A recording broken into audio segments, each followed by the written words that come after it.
Radio 1 ju prezanton ciklin e temave Mos u trishto. Qaste të çmuara. Et-Tanuhi tregon ngjarjen e një ministri në Bagdad, i cili uzurpoi pasurinë e një zonje të moshuar në provincën e tij. Ai ja mori të gjitha të drejtat dhe ja konfiskoi pronën. Ajo shkoi tek ai, qau përpara tij dhe ju ankua për padrejtësinë dhe shkeljen e tij. Ati nuk i erdhi as keq as turp për që kishte bërë. Në zemrim e sipër ajo i tha: "Unë do të lutem kundër teje." Ai e përqeshi atë metallje dhe i tha: "Atëherë duhet të lutesh në të tretën e fundit të natës." Arroganca dhe tirania e shtyn atë t'i fliste ashtu asaj. Ajo u largua dhe sipas këshillës tallëse të ministrit, u lut me durim në një të tretën e fundit të natës. Vetëm pas pak ditësh, ai u hoq me dhunë nga posti. Si shpërblim për tiraninë e tij, pronët ju konfiskuan dhe ai u kamzhikos publikisht. Pas kamzhikosjes, zonja e moshuar i kaloi pranë dhe i tha: "Kishe të drejtë. Më këshillove të lutem në një të tretën e fundit të natës dhe unë po i shoh rezultatet të jenë më se të kënaqshme. Pjesa e fundit e natës është shumë e çmuar për jetën tonë. Përse?" Në këtë kohë, Allahu fuqiplot thot: "A ka ndonjëri që lyp? Unë do t'i jap. A ka ndonjëri që kërkon falje? Unë do t'a fal. A ka ndonjë që lutet? Unë do t'i përgjigjem." Që nga fëmiria e deri tani, më kujtohen shumë shembuj në të cilët ishte e qartë se ndihma vjen vetëm prej Allahut. Gjatë luftës së Gjirit Persik, isha në një fluturim nga Abha në Riyadh. Pas nisjes, u dha një njoftim se do të ktheheshim në Abha për shkak të një problemi mekanik. Na u tha se problemi ishte zgjidhur dhe u nisëm për së dyti. Kur mbritëm pistën e Riyadhit, rrotat e uljes refuzonin të hapeshin. Ju sollëm qytetit të Riyadhit për një orë të tërë. Piloti bëri 10 përpjekje për ulje, por në secilin rast, mekanizmi i uljes nuk funksiononte. Shumë njerëz në aeroplan i mbërtheu paniku dhe lotët filluan të rrithin në rake teksa po prisnin vdekje në qiell. Atë çast e kuptuam sa e pavlerë dhe kalimtare është kjo jetë dhe zemrat tona u dhan pas përjetësisë. Filluam të përsërisnim: "Nuk ka Zot përveç Allahut dhe ai është i pashoq. Sundimi i përket Allahut. Falënderimi i takon atij dhe ai është i aftë për gjithçka." Një burr i moshuar u ngrit dhe i thiri njerëzit t'i ktheheshin Allahut për lutje, të kërkonin falje dhe të pendoheshin. Dhe Allahu ka thënë për njerëzit që kur hipin ata në anije, i luten sinqerisht Allahut. Ju lutem të vetmit që i përgjigjet lutjes së nevojtarit. Me të 11 herë u ulëm dhe kur prekëm tokën, na dukej sikur ishim kthyer nga varret. Lotët u thanë, buzëqeshjet u shfaqen dhe paqja u rikthye. Sa i mëshirshëm dhe i butë është Allahu. Një poet ka thënë: "Sa heri kërkojmë Allahut kur goditemi me fatkeqësi, po kur hallet ikin e harojmë atë me shpejtësi. Kur jemi në det i lutemi të na shpëtojë anijen, e kur kthehemi rehat në tokë, i mos bindemi atij. Fluturojmë në qiell në siguri e rehati dhe nuk bijem sepse mbrojtësi ynë është Allahu. Kur diçka është shkruar, asgjë s'mund ta ndalojë." Revista e vjetër El Kasim e Arabisë përmendte ngjarjen e një njeriu nga Damasku që kishte prenotuar një fluturim përjashtë shtetit. Ai i tha se ëmës ta zgjonte pak përpara nisjes. Pasi rat flinte, e ëma dëgjoi në radio se kushtet atmosferike ishin të këqija dhe se era po frynte furishëm. Dëmshuria e saj për të birin e vetëm e shtyn të mos e zgjonte atë me shpresë se ai s'do ta kapte fluturimin. Kur u sigurua se fluturimi ishte nisur, ajo shkoi të zgjonte të birin. Kur hyri në dhomë, ajo pa se ai shtrihej në shtrat i pa jetë. Një ajet kuranor thot: Thua ju, s'ka dyshim se vdekja pres të cilës po ikni do t'ju zër patjetër, e pastaj do të silleni tek ai që e dit pa dukshmen dhe të dukshmen, dhe atëherë ai do t'ju njoftoj me atë që keni punuar. Duke ikur prej vdekjes ai vdiq. Kur vjen koha për të vdekur, çdo gjë mund të ta marrë jetën. Nga ngjarjet e vdekjes. Sheh Ali Tantawi tregon se një njeri që niste një kamion në Siri mori një pasagjer që i doli përpara. Pasagjeri u ul parapa, ku nuk kishte as mbulesë as çati.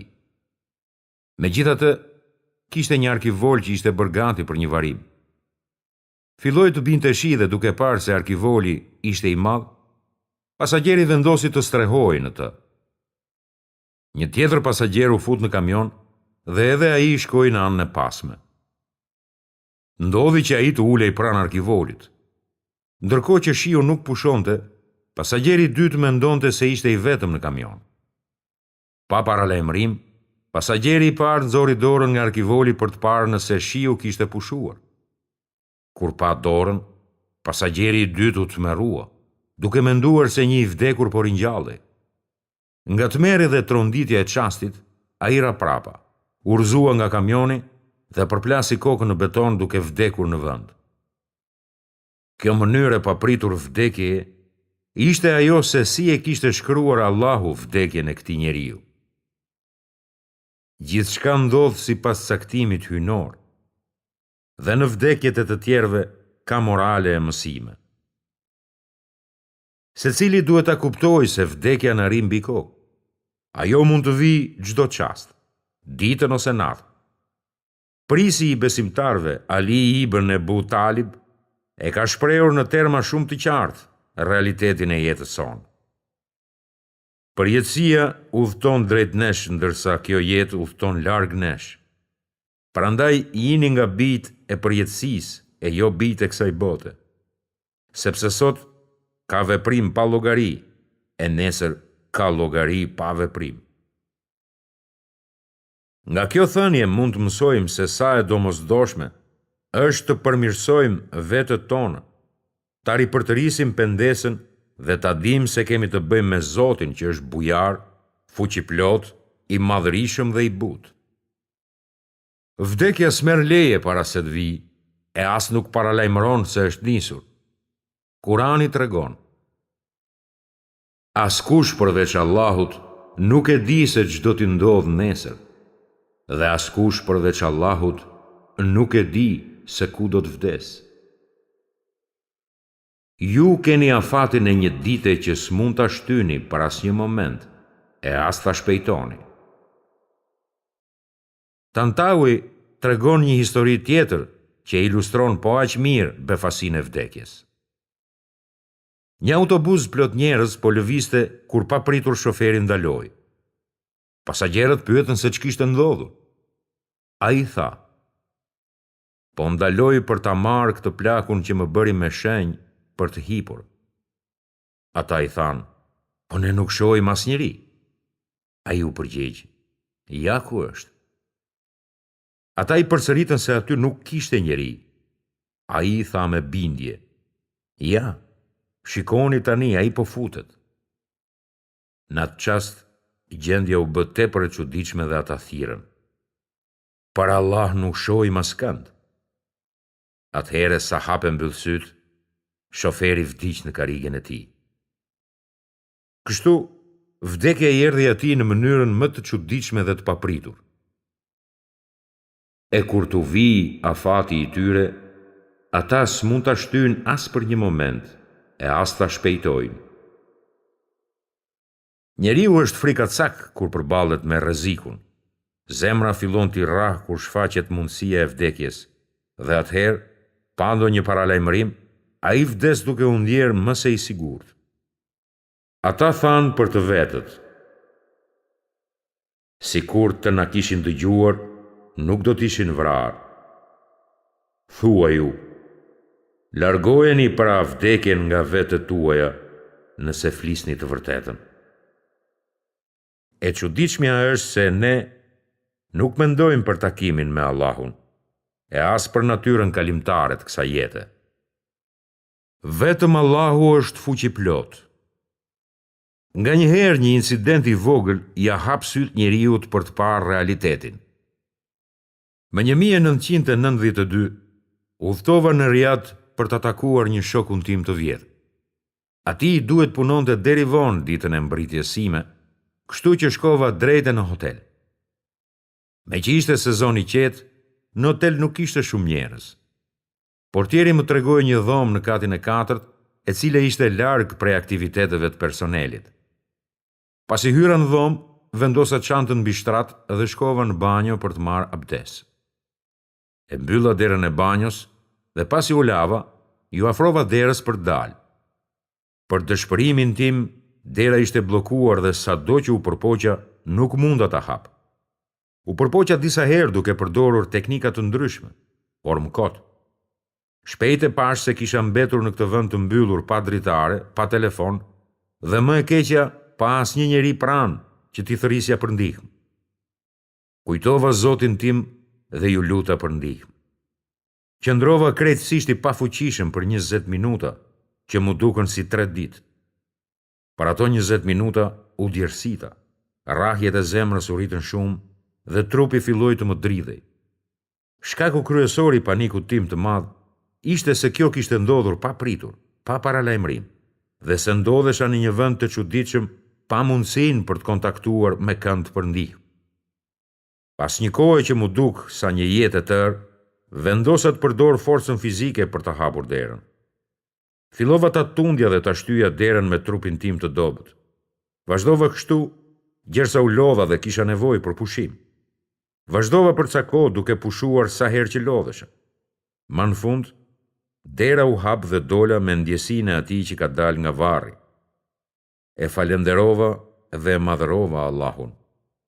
Mu kujtua se sa të dobët janë njerëzit dhe sa të pafuqishëm mund të bëhemi në një çast. Pastaj mu kujtuan të metat tona dhe harimi ynë i përjetësisë. Dhe druajuni ditës kur do t'i ktheheni Allahut. Kudo që të ndodheni, vdekja do t'ju kap, edhe në pallate të fortifikuara qofshi. Vdekja vjen në mënyra që nuk i presim. Kam lexuar dhe dëgjuar për njerëz që shkojnë pas vdekjes dhe në fund marrin jetë të gjatë, ndërsa të tjerë që synojnë siguri, vdesin në vendin që e mendonin më të sigurt. Dikush kërkon shërim për një sëmundje dhe rrugës gjen vdekjen, ndërsa një tjetër vuan rënd dhe e do vdekjen, por shpëton dhe mbijeton. Sa i përsosur është Allahu, i urti. Ai ka krijuar dhe planifikuar gjithçka sipas urtisë së tij hyjnore.